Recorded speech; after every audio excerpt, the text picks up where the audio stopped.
कबीर भक्ति दान किया नहीं, अब रह काश की ओट, मार पीट प्राण निकाली, जम तोड़ेंगे। कबीर जी कहते कि न गुरु किया, न भक्ति और न दान धर्म किया, अब किसकी ओट में बचेगा। यम के दूत मारपीट करके प्राण निकालेंगे और बिना विचारे चोट मारेंगे, यानी बेर हम होकर पीट पीट कर तेरे होंठ फाड़ेंगे। होंठ फोड़ना बेरहमी से पीटना, अर्थात निर्दयता से मारेंगे। दुख में सुमिरन सब करे, सुख में करे न कोई, जो सुख में सुमिरन करे दुख काहे को होए। हम सभी परेशानी में फंसने के बाद ही ईश्वर को याद करते हैं, सुख में कोई याद नहीं करता। जो यदि सुख में याद किया जाएगा तो फिर परेशानी क्यों आएगी।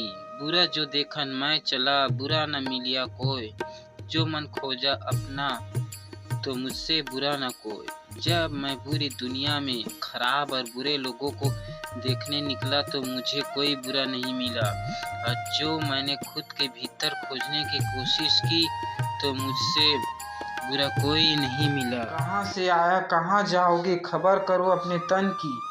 कोई सद्गुरु मिले तो भेद बताए, खुद जाए अंतर खिड़की।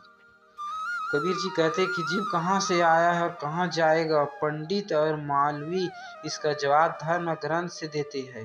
कबीर साहब कहते हैं कि इस प्रश्न का सही जवाब चाहिए तो किसी सद्गुरु की मदद लो। जब तक अंतर आत्मा से परमात्मा को पाने की कसक नहीं उठेगी, तब तक जीव को इस सवाल का सही जवाब नहीं मिलेगा कि इस दुनिया में कहाँ से आया है और एक दिन शरीर छोड़ने के बाद कहाँ जाएगा।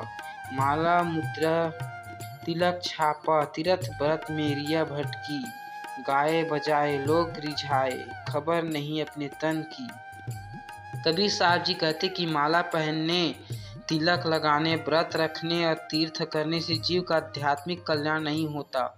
इस तरह से जो लोग धार्मिक कथा सुनाते हैं, भजन गाकर नाच कर लोगों को रिझाते हैं, वो भी आम जनता को आत्म कल्याण का उचित सन्मार्ग नहीं दिखाते हैं। कबीर साहब कहते कि ज्ञानी और सच्चे साधु ये जो शरीर को ही मंदिर मस्जिद मानते हैं और अपने शरीर के भीतर ही परमात्मा को ढूंढने की कोशिश करते हैं।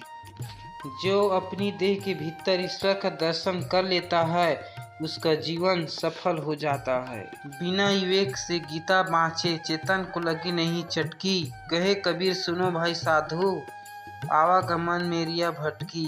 कबीर जी कहते हैं कि यदि हृदय में विवेक और वैराग्य का उदय नहीं हुआ तो गीता पढ़ने से भी उसका क्या भला होगा। जब तक मन को सत्य का झटका नहीं लगेगा और हमारी चेतना पूरी तरह से जागृत नहीं होगी, तब तक आत्मा परमात्मा की अनुभूति नहीं होगी। कबीर साहब फरमाते कि मन ही बंधन मोक्ष का मूल कारण है। जब तक मन को नियंत्रण नहीं करोगे और आत्मा की अनुभूति नहीं प्राप्त करोगे, जब तक संसार में आने जाने का चक्र नहीं रुकेगा, आत्मा के द्वारा ही परमात्मा की भी अनुभूति प्राप्त होती है।